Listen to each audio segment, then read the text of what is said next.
A febbraio a Giulia Cecchettin verrà conferita la laurea in ingegneria biomedica. La conferma arriva da Papagino durante la trasmissione Che tempo che fa, intervistato da Fabio Fazio. Cecchettin ha annunciato anche che sta pensando di creare una fondazione nel nome di Giulia. Un mese fa il delitto della 22enne studentessa universitaria per mano del suo ex fidanzato Filippo Turetta, che non aveva accettato la fine della loro storia. L'11 novembre Giulia, che aveva appena inviato alla sua relatrice la stesura finale della tesi di laurea per l'approvazione, era uscita per andare alla Nave de Vero per un ultimo appuntamento con Filippo Turetta, ma il giovane dopo la cena la riaccompagna a casa e l'aggredisce con ferocia armato di coltello per ben 2 volte, prima in un parcheggio di Vigonova a pochi metri dall'abitazione dei Cecchettin e poi nella zona industriale di Fossò.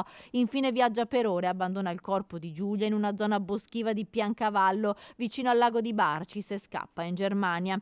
Il femminicidio di Giulia ha scosso profondamente l'opinione pubblica. Purtroppo però, oltre al mare d'affetto, la famiglia Cecchettin ha dovuto fare i conti con gli insulti del web e per questo ha presentato 2 denunce per le minacce ricevute.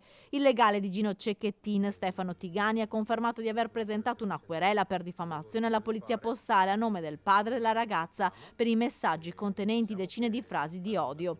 Una seconda querela per diffamazione è stata fatta invece da Elena, la sorella di Giulia, nei confronti del consigliere regionale Stefano Valdegamberi, che in un post aveva scritto che la sorella di Giulia ha simboli satanici e fa la recita.